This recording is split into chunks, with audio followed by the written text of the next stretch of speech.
जय स्वामीनारायण। मैं हूँ doctor Sumeer Gupta, laser and laparoscopic surgeon.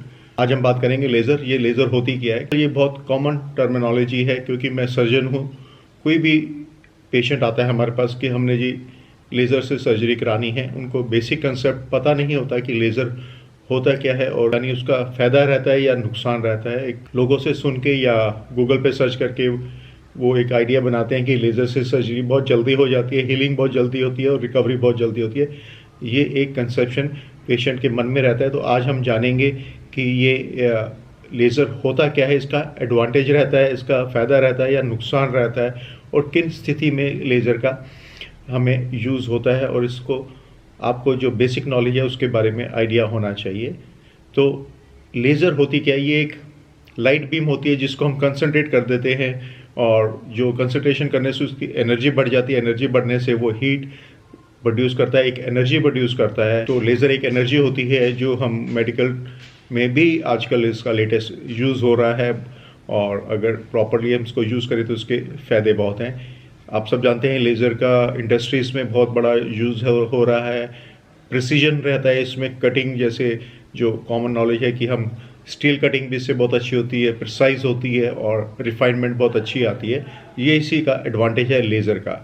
तो अब मेडिकल टर्मिनोलॉजी में या मेडिकल फील्ड में इसका क्या बेनिफिट है, ये हमें बहुत जानना बहुत ज़रूरी है। ये वाकई फ़ायदा करती है कि नहीं करती, इसका भी जानना बहुत ज़रूरी है। जो कॉमन फील्ड हैं, जहाँ पे क्षेत्र है हमारे मेडिकल फील्ड में, कहाँ पे ये यूज़ होता है, ये स्किन में कॉस्मेटिक सर्जरी में बहुत काफ़ी यूज़ होता है, मोल्स के लिए, स्कार्स के लिए, और फैट रिडक्शन के लिए भी लेज़र्स का यूज़ होता है। हेयर रिमूवल के लिए यूज़ होता है। कैंसर सर्जरीज में आजकल टिश्यू को डिस्ट्रॉय करने के लिए इसका बहुत यूज़ होता है। आइज़ में रिफ्रैक्शन, आई साइट को ठीक करने के लिए लेज़र का बहुत यूज़ होता है।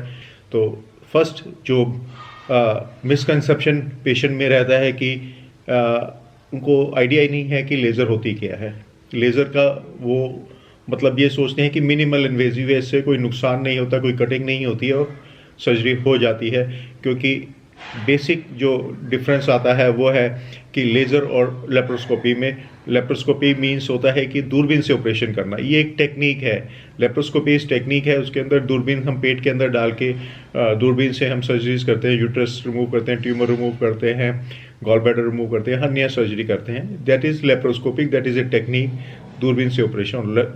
लेज़र इज़ ए एनर्जी, एक एनर्जी होती है जो हीट प्रोड्यूस करती है और टिश्यू को डिस्ट्रॉय करने में और टिश्यू को कटिंग करने में वो हमारी हेल्प करती है। तो बेसिक डिफरेंस ये रहता है, लेज़र इज़ ए एनर्जी और जो लेप्रोस्कोपी है वो टेक्निक है, दूरबीन से ऑपरेशन होता है। ये डिफरेंस समझना बहुत ज़रूरी है। हर एक ऑपरेशन लेज़र से नहीं हो सकता, हर एक ऑपरेशन लेप्रोस्कोपिकली नहीं हो सकता। जो लेटेस्ट यूज़ आजकल जो हमारे पास पेशेंट आ रहे हैं बीइंग ए लेज़र सर्जन, तो जो प्रोक्टोलॉजी है, मतलब प्रोक्टोलॉजी मीन्स जो भी हमारे गुदा के रास्ते की एनल एरिया की प्रॉब्लम्स होती हैं, उनको उस फील्ड को, स्पेशलाइजेशन को प्रोक्टोलॉजी कहते हैं।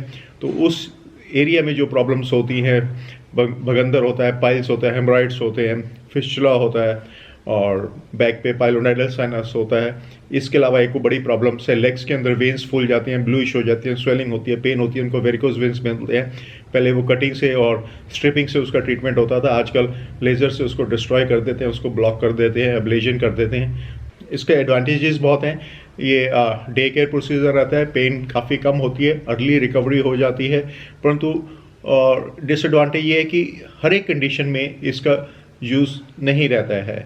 तो अगर पेशेंट, डॉक्टर आपको एडवाइस करता है कि इसमें लेज़र का इस्तेमाल करने से हमें कोई ज़्यादा बेनिफिट नहीं होने वाला है, we have to follow another procedure, तो आपको उस डॉक्टर पे विश्वास करना चाहिए। क्योंकि अगर 4 डिग्री हेमोरॉइड्स है, पाइल्स हैं, तो उसमें सिर्फ लेज़र आपका काम करने वाली नहीं है। जो मांस बाहर बढ़ा हुआ है, स्किन बढ़ा हुआ है, उसको कटिंग करके सुचर एनोपेक्सी करके उसको ठीक करना पड़ेगा, विद लेज़र नहीं हो पाएगा। फिशुला में भी इस प्रकार रहता है, लो फिशुला होते हैं, शॉर्ट ट्रैक्स होते हैं, उसमें फिशुलेक्टमी का बहुत बड़ा रोल रहता है, सिर्फ लेज़र से काम नहीं बनता है। तो laser is not the only option for proctology या हेमरॉइड्स बवासीर फिशर के लिए।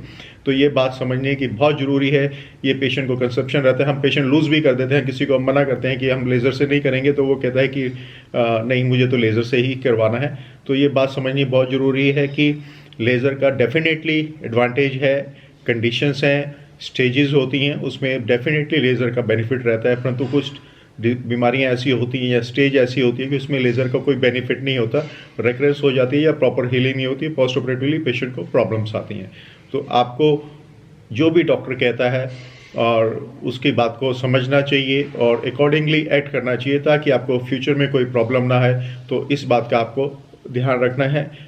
Choose your doctor and believe your doctor, ये बहुत ज़रूरी है कि आपको ठीक होना है और रेगुलर फॉलोअप बहुत ज़रूरी है।